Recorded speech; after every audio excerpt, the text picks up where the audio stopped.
11 정치부 김민지 기자와 함께합니다. 첫 번째 주제 보겠습니다. 그땐 그랬지. 어제 검찰이 압수수색에 나서면서 이제 민주당 의원들과 대치하는 모습이군요. 맞습니다. 민주당이 아주 강하게 반발하고 있죠.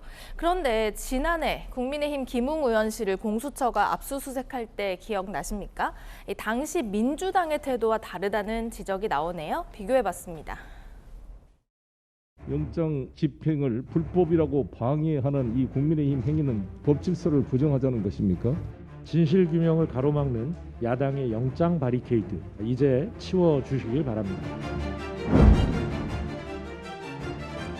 오늘의 압수수색 영장 집행을 저희들이 허락할 수가 없다는 말씀, 우리의 자존심과 여러 가지 상황들을 고려해서 어제 민주당은 특히 정치 탄압이라면서 강하게 반발했죠. 윤석열 정권은 야당 탄압 정치 쇼를 벌이고 있습니다. 야당 인사들에 대한 전방위적인 정치 탄압에만 몰두합니다. 정치가 아니라 이건 그야말로 탄압입니다. 어디에 야당 탄압이 있단 말입니까? 뻔뻔하기 그지없는 막장 수사 방해만 있습니다.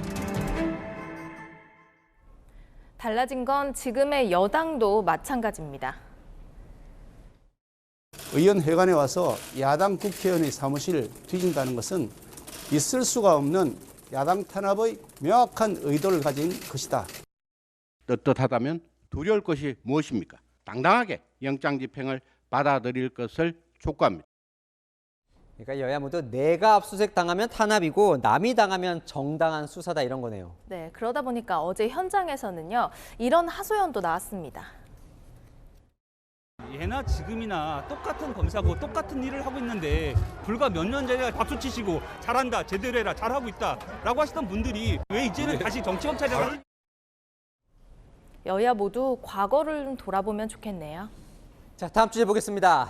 어제 저희가 전해드렸었는데 또 이 갈치 얘기가 나왔나 보죠? 네, 이번에는 국민의힘에서 나왔습니다. 이재명 대표가 국정감사 거부로 국회를 파행으로 몰고 가는 것은 동료 의원과 민주당을 잡아먹는 황제 갈치 정치입니다.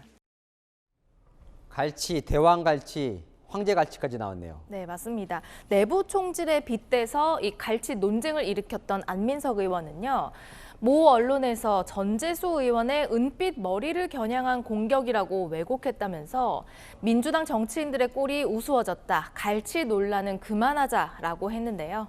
이미 국민들은 누가 갈치인지 판단했을 것 같습니다. 네, 주제 하나만 더 보겠습니다. 수능이 한 달도 안 남긴 했는데요. 언어 영역은 무슨 얘기일까요? 국회가 마치 이 언어 영역 시험장을 방불케 할 정도입니다. 말의 뜻을 따지고 물으면서 여야가 공방을 벌였는데요.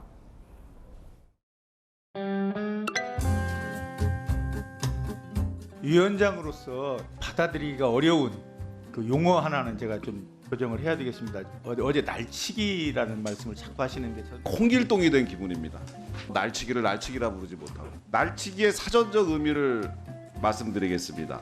법안을 가결할 수 있는 의원 정족수 이상을 확보한 당에서 법안을 자기들끼리 일방적으로 통과시키는 일.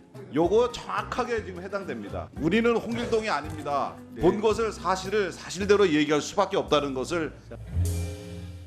그러니까 날치기라는 단어가 부정적인 의미가 크죠. 이 우리 국어의 단어 참 미묘하거든요, 어감이. 맞습니다. 네. 그러다 보니까 감사를 받기 위해서 출석한 국립국어원장은요, 국어 질문을 받기도 했습니다. 나중에 질의 끝나고 답변 드리겠습니다. 왜 이렇게 질척거리십니까? 좀 깔끔하게 하십시다. 질척거린다는 표현을 쓰셨는데요. 굉장한 성적 수치심을 느끼고 있습니다. 저도 그 MBC에서 우리말 나들이라는 프로그램의 그 진행자로 6년 넘게 했는데요. 안녕하세요. 우리말지기 배현진입니다. 이 질척거리다가 사전적으로 우리말로서 외설적인 의미가 담긴 말입니까? 아닙니다. 질척거리다는 질다라는 형용사에서 나온 걸로 알고 있습니다. 습기가 많다는 뜻이죠. 아름다운 우리말이 이런 식으로 오해를 사거나 매도되는 건 이거 문제가 있지 않습니까? 정확히 하자는 건 좋지만 이 말꼬리 잡기 싸움이 되는 건 곤란하겠죠. 단어 하나하나에 얽매이지 말고 더 큰 논의를 하면 어떨까요? 네, 지금까지 여랑야랑이었습니다.